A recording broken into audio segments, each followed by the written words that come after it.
Hey everybody, welcome back to Schoolhouse Cracked. With me as always is Mr. Brett Derickson. I'm Marcus Motor Chandler, and we are here today to talk about something that comes up regularly this time of year. Yeah, we're going to talk about baseball and sports and teams, and we're going to take a look at what it is to have an effective team. What the context of this is that the state track tournament was this weekend here in Colorado, and the state baseball tournament just started here in Colorado. And my wife has posted on Facebook about our kids and sports, Yep. and I'm kind of wondering, why are we doing all this? Sure.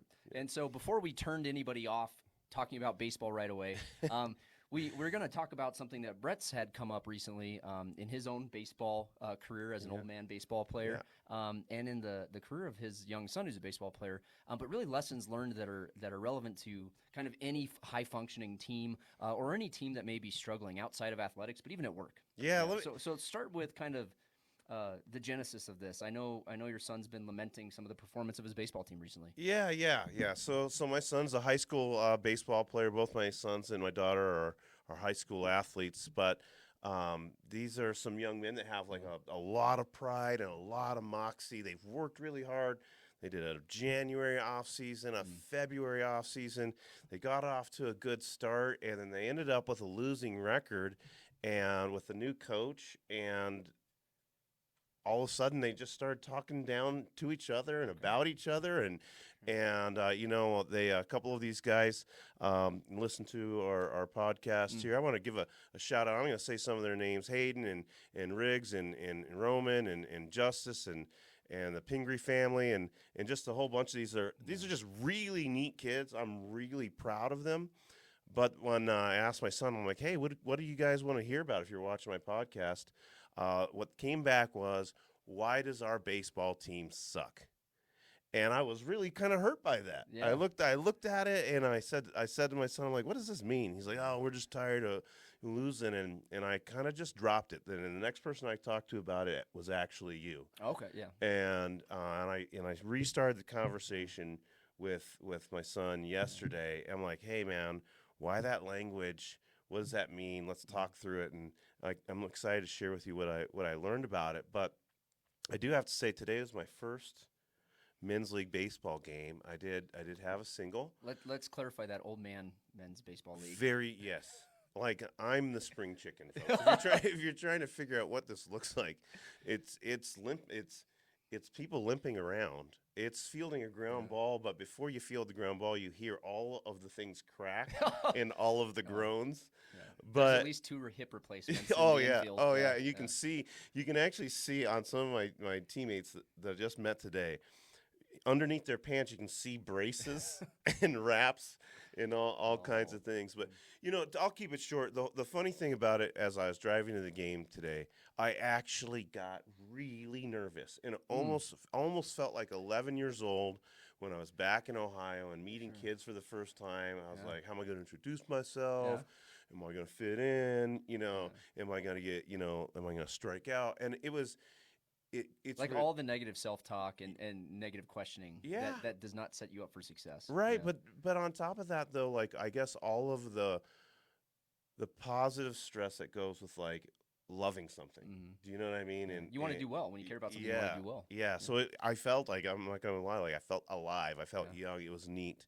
And to sum it up, and just like I said to you before we started recording, what was really cool was that these guys were talking baseball like little kids. Every time we were in the dugout, they were talking about what pitches they were seeing, and they're like, kind of how their approach at the plate. And a guy popped out, and actually our buddy popped out, and he's like, "Did I dip my shoulder? What happened there?" And it was literally like 45 to 65-year-old men talking like 11 or 12-year-old kids. That's cool. That's really cool. So the point is, it was really special, and I'm excited about being on this team more than I am about playing baseball. And so that brings up, to these young men, I really was stressed out about what my son had said. So let me just ask you, what did you love about playing high school sports, team sports, and what were some ups and some downs in that process? Yeah, I mean, you always have, like you said, when you love something, you want to do well, and you're always excited and anxious and nervous, and those mix of emotions that the science tells us a little bit of nerve, a little bit of anxiety actually increases performance. But it's a thin line, and there's a tipping point when that anxiety and that nerve becomes too much, and you actually underperform. And so what I loved is walking that line. Yeah. Is that difference between being wired and ready to go is the difference between the best game you've had and the worst game you've had, and the cognitive and mental lessons that come from that are things I think we all still carry into adulthood, and that self-talk you can get into your head as a kid, and how that impacts you as an adult, and how you overcome some of those challenges. How you overcome, like when you feel like your team sucks, or when you feel like you suck, or you feel like you're bad at anything, or you had a bad day, and how you reframe all of that for growth and to remain optimistic about your growth, I think is the coolest thing about it. I mean, if you would have asked 16-year-old me that, I would have said, I like hitting balls. And I like being out with my friends. But looking back now as an adult, like those are the things that stuck with me, and I can't remember a single game or event, but I can remember that. No, that's an interesting thing, because what we're talking about is the value and the purpose of sports in regard to community education, developing the whole person. But the truth of the matter is that I was learning lessons that I wasn't aware of at that time. It really is hard to reflect on that experience from 17-year-old Brett versus 47-year-old Brett. Which, depending on the day, there's not a big difference. Yes, well, and sometimes it's been 13-year-old Brett most often. Especially if we ask your wife. Right, but the one things that I did love and didn't love about sports, I mean, it is really difficult to fail and fail big. I'm not talking about having a bad game. I'm talking about starting off as a starter and then ending up not being significant at the end of the season. And that's failure. And you knew you didn't perform, and you knew that somebody else had gotten better, and you knew that you weren't going to get a chance again. And still putting on your uniform or going to practice every day, and that that strange feeling we go where you're cheering on your buddy, like, hey man, great hit, good hustle, but then you're at the same time, you're like I want it to damn, be me. I hope you break your leg so that I can get out there. No, that's a bit more extreme than where I was going with it, but yeah, I get you. But the thing that I loved, that I do really remember, that I was constantly surprised about with teams, it's like you'd start off a season and there was guys on your team that weren't your friends, and maybe you completely actually didn't like them because of how they acted in the hallways or whatever else, and then by the end of a season, you truly are teammates. Yeah, absolutely. That was probably, in retrospect, something I really do remember happening, and in my memory, I love that it happened. I can literally picture a couple of guys who I just didn't want to see, or I thought they were jerks, and then by the end of the season, we really were cheering for each other and helping each other on the field in whatever capacity. So those are some wonderful things. But I did ask my son, I'm like, what does it mean? I did say to him, I said, Bud, let me say a couple of things about how I don't like how you and your buddies have framed like that we suck. And when we were out at a funeral last weekend, Justice's cousin asked him how the baseball season was going, and he said it again. He said, I don't know, we suck. And I didn't correct him or say anything to him while he was talking to his cousin. I was just kind of trying to absorb it because I knew we were going to be doing this episode. But I talked to him about it in the car, and I'm like, hey, man, let me tell you what bothers me about that. I said, you didn't say, hey, we were struggling. You didn't say, actually, it turns out that we didn't have as good a season as we expected. You didn't say, hey, we started off hot, and then we really cooled down. You said we suck. And I'm like, let me tell you what bothers me about that. You get to play. You play in every inning. You're in every at-bat. You had a very successful season personally. And then you turn to your cousin and you say, we suck. Think about all those guys that don't get to play. Can you imagine some of your buddies who were on the bench, maybe pinch ran one or two times, or kept the book the whole season, and then your star player says, we suck, and they don't even get to play, but they go to every practice, and their parents go to the games and hope they're going to get in or stay supportive. And so, I don't know, man. What do you think about that? Well, I think it's worth diving into kind of the psychology of that self-talk and that collective team talk. And I think this is relevant for really any high-functioning team or any team that feels like they're underperforming, even at work. But I think I want to start with the positive here. So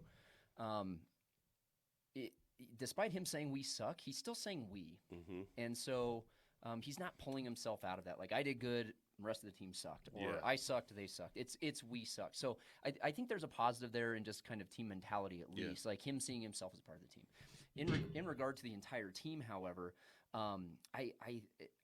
it's one of those things about sports psychology and personal growth and goal setting is if the end product or your benchmark or your metric for growth is your record at the end of the season, like, yeah, we're all going to measure ourselves by that metric at the end of the season. But as we're progressing, what are those milestones that we're setting as interim milestones? Yeah. What am I trying to accomplish today? What am I trying to accomplish at the end of the week? Yeah. And so if that's the difference between, to use the baseball analogy, going 1 for 3 and going 2 for 3 in week 1 and week 2, that's growth and improvement. So do you still want to hit better? Yeah. Do you feel like you might suck? Possibly, but that's a demonstrable moment of growth, and we don't spend enough time talking about that. We're always looking at that aggregate point, which is a win or a loss. And so think about at work. I mean, in your jobs, you have something that comes up, like we met the deadline or we didn't, or we got the funding or we didn't, or anything like that. But there are goals that were accomplished along the way to even get you to a point of perceived failure that are still worth celebrating. And we fail to encourage those. If we do anything at all, we praise them, and that praise can trend towards negative self-talk. Praise is given when you do what? When you do well. Okay, yeah, so you did well. Yes. Like, let's go back to baseball, you hit a home run. Yeah. Hey, great job, Brett. You hit the crap out of that ball. Yes. So I've reinforced the fact that you hit a home run ball really well. If your next at-bat, you strike out, you're not going to get that praise, and you know it. And so the absence of that praise works against you, actually. Whereas encouragement is the distinction between you hit a home run, great job, Brett, good home run. Keep your shoulders straight, and you're gonna keep doing that. Yeah. And then going back to the next one, striking out, like, hey, I know you struck out, but you kept your shoulders flat, and you're gonna connect on that next time. Yeah. And that's the difference between praise and encouragement. And with kids, when you hit a dinger, what's the first thing your buddy's gonna say?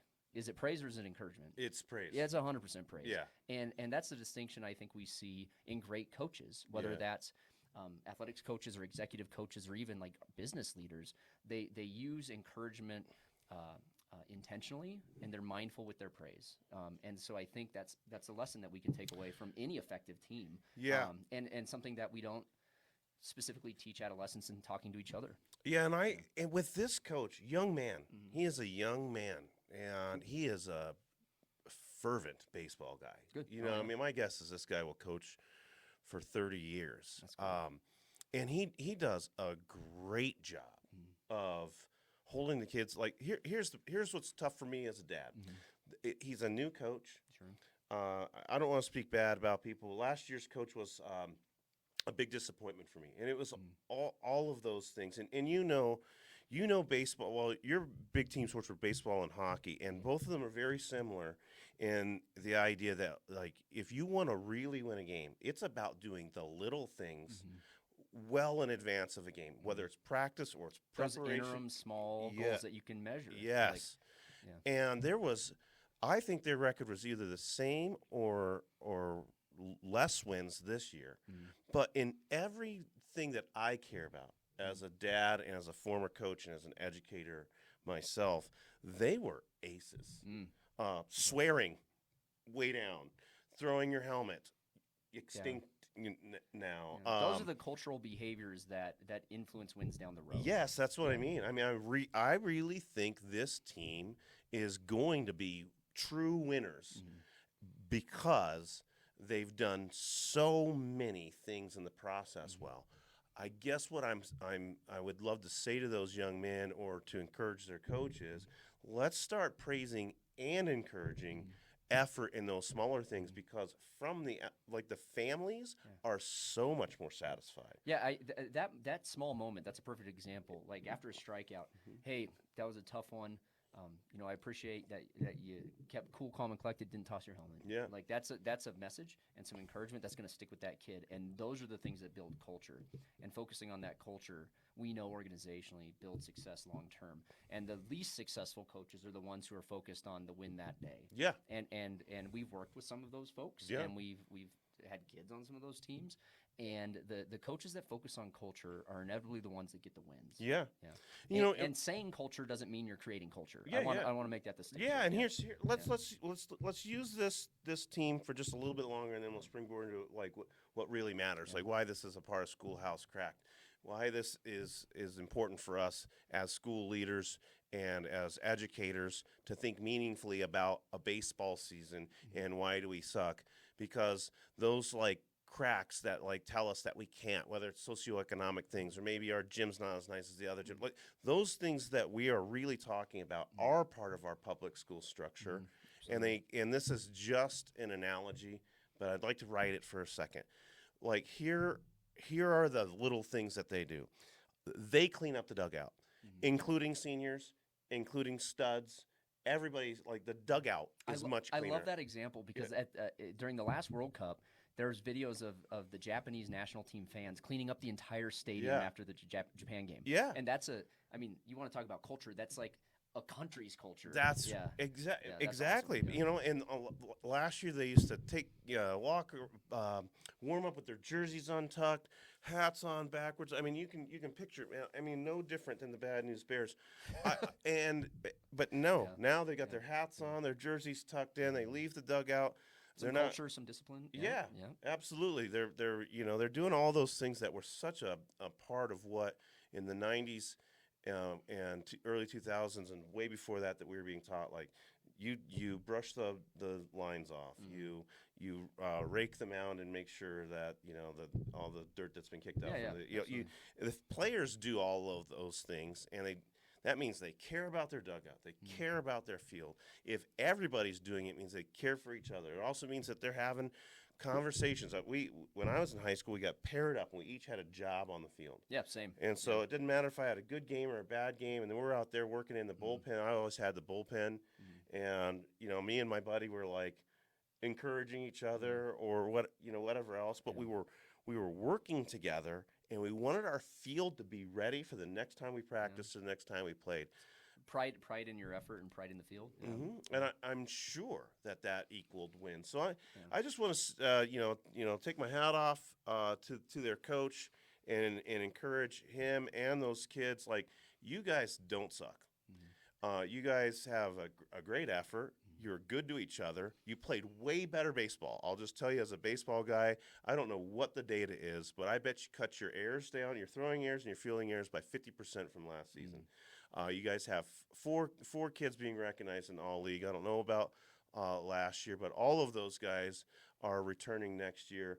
I think that you guys have really earned my respect as an educator and as an athlete, and I'm looking forward to what you guys are going to do. But it's more about who you are this year than what you accomplished. And so I kind of want to wrap up the episode on just one other component that I'd be remiss if I didn't bring up in what creates effective teams. And we know this from research in Fortune 500 companies. We know this from research in athletic teams. But it comes down to diversity of thought and diversity of the team makeup. And so when I use the term diversity, that could mean many things, obviously, cultural and ethnic background, socioeconomic status.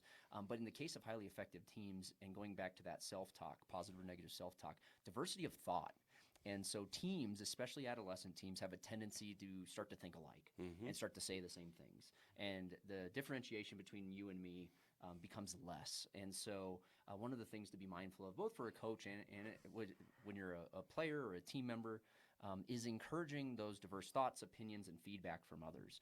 If you're starting to hear all the same thing, that's not going to give you the same growth as when you're starting to hear different bits of feedback from different perspectives and diverse opinions and thoughts. And that's ultimately what drives those more informed short-term goals. Yeah. And then it also helps you pull yourself out of yourself and realize, look, I did accomplish that goal this week. Yeah. I did go from, $5,000 in sales to $8,000 in sales. Or I did go from, 1 RBI to 3 RBIs. Like those things that don't show up in a win, but still tell you that you're growing in the right direction. And so I just want to encourage, especially adolescents, when you're in young teams, like, don't be afraid to be yourself, share your opinion, share your perspective, because ultimately that's how a team grows. Tell me about a team not sports related. Yeah.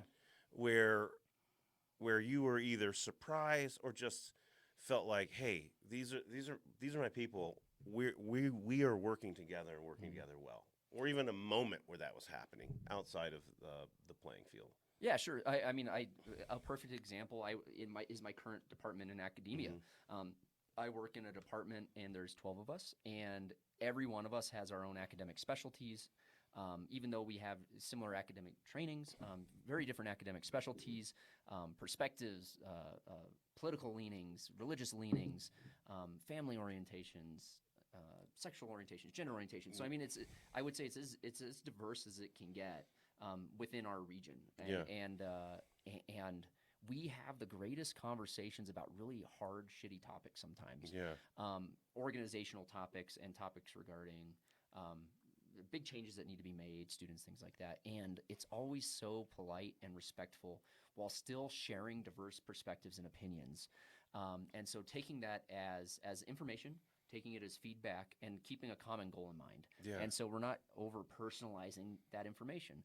If I give you feedback from my diverse perspective, your ego may trigger that, and you're going to have a negative reaction to that. And so keeping that in mind and keeping that ego in check and taking those diverse thoughts, opinions, beliefs, ideas, and not always making them your own, but listening to them, positional perspective taking, and really understanding that even though this may be a tough conversation or maybe we're losing a game, we're all still working towards the same goal. Yeah. And so keeping that in the back of Yeah, I had a situation. I love the team situation that I'm working in right now, but to really make it about what Schoolhouse Cracked is, as you know, I worked at a high school that was essentially shut down by performance, and No Child Left Behind, in combination with opening up our school districts so that you didn't have to go to your neighborhood school. I think I've mentioned this before on the show. We were at 1,900 students when I started in 1999. When I left in 2011, we were down to 900 students. So, huge. You drove that many kids away yourself personally? Yeah, probably. Nobody had the guts to tell me. No, but as that was happening, as we knew we were facing so much public scrutiny, we loved those kids, and we started a few different programs. One was a freshman academy. And what that essentially did was bring a middle school model into the 9th grade. Yeah. And what our principal did is he took the teachers that were best with relationships and I guess highest regarded for their professional practices, and he pulled us out of some of our advanced placement courses and different things, and he put us into teams, and based on math, science, social studies, and language arts. Yeah. And the point is that we cohorted those kids, and we operated much like a middle school would. We all had the same students, so on and so forth. Well, it was exciting because we were trying to solve a problem. We cared about our school. Stuff was on the line. We had a problem to solve. We wanted to keep our school open. We wanted to help our kids. We knew our kids were awesome, and we hated the community's perception of our school, and we knew that it was false. And what happened with this situation is it created each day a new way of operating, where we started off with a quick 10-minute meeting every day. We had these procedures, and so we touched base. Eventually short interim goals. That you were working towards a larger goal. Yeah, and this one lady who I just didn't like her. She just wasn't friendly. She became my best friend, and she was the English language arts teacher. And I decided to read all of the novels they were reading, and she didn't even know that, but what happened was I was just talking with kids about what they were reading English language arts, and we created something out of ourselves. It didn't keep the school open. It didn't change our scores. But what it did was give dignity to kids and teachers on a daily basis. And you've heard me say that. It's about the daily learning experience.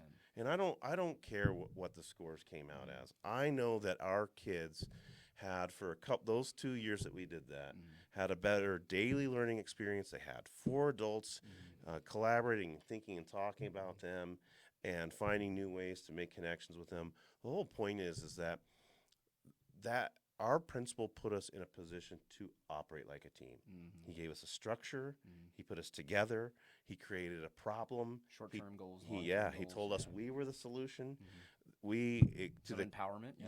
to the community, they might have thought, well, we sucked, because at the end of that, we closed down. But to us, we knew that bond between us as adults, that care that we were giving to our students, and there's a lot of those young people who went on to do really cool things. But the point is, I've met some of them. You've introduced me to some of them. Yeah, absolutely. So we operated like a team, and it changed our school culture. So I guess in the spirit of Schoolhouse Cracked, if you're at one of those schools right now, we're coming towards the end of the school year. Everybody is exhausted, but we are in the midst of a teacher shortage. We're going to talk about soon in another episode the role of politics and school boards and even governors in putting pressure on and ruining the experience of being a teacher and a learner in schools. But here's what I'll say to you folks. The only thing that's in your locus of control is how you operate with your colleagues and how you game plan for those kiddos, to use the sports analogy. Like, there's still some really great things to accomplish each day for kids. Yeah, absolutely. And so as we're wrapping up, and you were kind of talking about that example, both in a school and going back to your son's baseball team, how many football teams are in the NFL? There are 32 football teams in the NFL. And how many win the Super Bowl each year? Only one. Okay. Does that mean the other 31 teams all failed? No. No.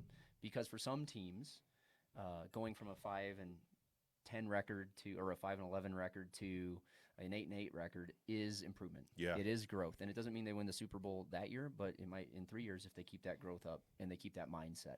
And so, yes, you may feel like you suck right now, but you need to look, guys, at those small victories each day that Brett here mentioned, those things that are building culture, building success, building discipline over time. And just because your record doesn't show it doesn't mean you failed and doesn't mean you suck. Not every team wins the Super Bowl every year, but they're all still growing and they're all still doing really pretty damn well. And I'll say this to you fellas, if you do watch or listen to this episode, I loved watching you play. And I'm proud of who you are, and they know me well enough, and they know how I operate with my son, that I'm actually pretty tough on my own children. I have extraordinarily high expectations for what young men and young women are capable of, and you guys get 5 stars out of 5 stars from me. You worked hard, you treated each other with kindness, you played really great baseball, and I think the world of your guys, and I know you're going to be good leaders, and so I'm proud of you. And so as we wrap up another school year, for many of us, I know your last week is coming up this week, Brett. Yeah. My last week was 2.5 weeks ago. Just want to say that for the teachers out there, for the educators, if you had a great year, fantastic, celebrate it.